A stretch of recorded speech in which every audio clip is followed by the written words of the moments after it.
ভাই ভাই আব্বার শরীর ভালো না ভাই, আব্বার বুকে ব্যথা, হাসপাতালে নিয়ে এসেছি, ডাক্তার কইছে জরুরি অপারেশন করার লাগবে, আব্বার নাকি হার্টে রিং পড়ার লাগবে। ভাই জরুরি তুমি টাকা পাঠাও ভাই, তাড়াতাড়ি টাকা পাঠাও ভাই। বোন রে, টাকা কেমনে পাঠাবো বল? আমি তো সৌদি আরব আইছি, আমার টাকা মা নাই, আমি কাজও করতে পারতেছি না, কিভাবে পাঠাবো ক? করবো কেন ভাই, সবার থেকে ম্যানেজ করে তো তোমার আব্বা বিদেশ পাঠাইছে। এখন এখন এখন ভাই কেউ আমাকে আর টাকা দিব না ভাই, তুমি যেমনে পারো ভাই টাকা পাঠাও, আবার অপারেশনটা করে হালাই ভাই। আব্বা ব্যথা কেমন ছটফট করতেছে ভাই। বোন রে, আব্বার কাছে বলিস যে আব্বা যাতে আমাকে ক্ষমা করে দেয়, আমি আব্বার জন্য কিছুই করতে পারতেছি না, আমার আকামা নাই, আমি চাকরি নাই, আমি কি করবো, কিভাবে টাকা পাঠাবো ক? পায়ে ধরি ভাই, তুমি কিছু করো ভাই, আব্বাই ব্যথা কেমন ছটফট করতেছে ভাই, আব্বারে তুমি বাঁচাও ভাই, তোমার পায়ে ধরি ভাই। আসসালামু আলাইকুম রমিজ ভাই। ওয়ালাইকুম সালাম। আমার ভাই কই?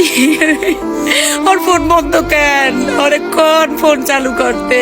আর ফোন বন্ধ করা লাগবো না, আব্বা আর নাই, ওরে কোন? তোমার ভাই আকামা ছাড়া কাজ করতে পেরেছিল, হয়তো পুলিশে ধরে নিয়ে গেছে, ওখানে জেলে আছে। এটা কি কর আপনি? ও ভাই, এটা তুমি কি করলা?